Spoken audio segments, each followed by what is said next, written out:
के सेक्टर 28 में आज संस्कृत विद्यालय का शुभारंभ किया गया, जिसमें आर्थिक रूप से कमजोर बच्चों को फ्री में शिक्षा और अन्य सुविधाएं दी जाएंगी। इस मौके पर मुख्य अतिथि के तौर पर आचार्य अशोक द्विवेदी, वेद पारायण केंद्र अध्यक्ष एवं पूर्व अध्यक्ष काशी विश्वनाथ मंदिर ने विद्यालय का दीप जलाकर और मंत्र उच्चारण कर शुभारंभ किया। आपको बता दें कि विलुप्त होती संस्कृत विद्या को एक बार फिर से फरीदाबाद में उसका स्वरूप लौटाने के लिए यहाँ पर संस्कृत विद्यालय का शुभारंभ किया गया है, जिसका संचालन वैदिक सेवा ट्रस्ट द्वारा किया जाएगा। आचार्य पंडित कमलेश शास्त्री और कई अन्य लोगों का प्रयास है कि यहाँ पर जो बच्चे गुरुकुल में रहेंगे उनको शिक्षा और अन्य सुविधाएं फ्री दी जाएंगी। इस मौके पर आचार्य अशोक द्विवेदी, जो कि काशी विश्वनाथ मंदिर के अध्यक्ष रह चुके हैं, उन्होंने बताया कि आज लोग अपनी संस्कृति को भूलते जा रहे हैं, साथ ही संस्कृत तो विलुप्त के कगार पर है। जब तक हमें अपना सही उद्देश्य और सही ज्ञान नहीं होगा तब तक हम सही रास्ते पर नहीं जा सकते, इसलिए संस्कृत का ज्ञान होना बहुत जरूरी है। इस मौके पर ट्रस्ट के अमर जारी आचार्य कमलेश मिश्र ने बताया कि यहाँ पर सभी बच्चों की शिक्षा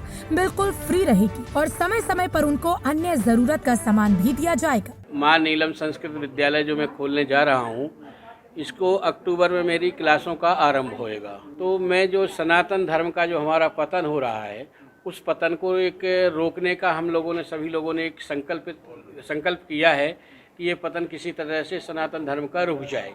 जब उसको ज्ञान होगा तो धर्म के ऊपर वो अनुचरण करेगा, अगर ज्ञान नहीं होगा तो धर्म के ऊपर अनुचरण कैसे करेगा। उसको ब्राह्मण शास्त्र और देवता बराबर हैं, सारे बराबर। तो हमें जानकारी होना चाहिए कि हम क्या हैं और दूसरा क्या है। तो जब हमारे अंदर वो परमात्मा विराजमान है तो परमात्मा का जो असली स्वरूप है वो शास्त्रों से ही मिलना है देखने के लिए। तो जब मंत्रों में देवताओं का स्वरूप वर्णन आया है तो स्वरूप का वर्णन है, स्वरूप जब देख लेंगे तो हमारी आस्था बढ़ेगी। तो जब देवभाषा का ज्ञान ही नहीं तो कैसे क्या होगा, आगे कुछ नहीं होगा।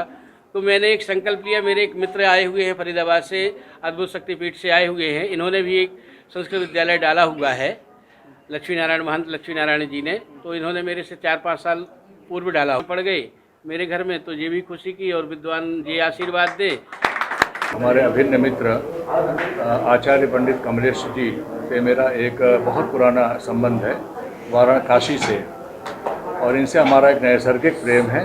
उन्होंने मुझे आमंत्रण किया, हम आ गए। मुख्य और प्रमुख उद्देश्य ये होता है कि बहुत ही सुंदर कार्य कर रहे हैं कि एक माँ नीलम संस्कृत विद्यालय की स्थापना हो रही है, जिनमें आपका सोच है, आपका विचार है। कमेटी भी इसके आगे बहुत अच्छी है। कमेटी ये कह रही है कि यहाँ जो हमारा जो विद्या लुप्त हो रही है, जैसे अभी देखा जाए तो हरियाणा में संध्या गायत्री जप करने वाले मुश्किल से 50 भी पूरा नहीं होंगे पूरे हरियाणा में। पूरे हरियाणा में यदि विवाह कराना होगा तो 20 पंडित से ज़्यादा कोई हरियाणा में नहीं है। यदि यहाँ पर एक श्राद्ध कराना होगा तो नहीं है। तो हिंदुओं के सारे संस्कार काल कवलित हो गया। यदि उस कार्य में एक छोटा सा चिंगारी आ रहा है तो हमारा आपका दायित्व है कि उसको हम महाज्वाला बनाएं।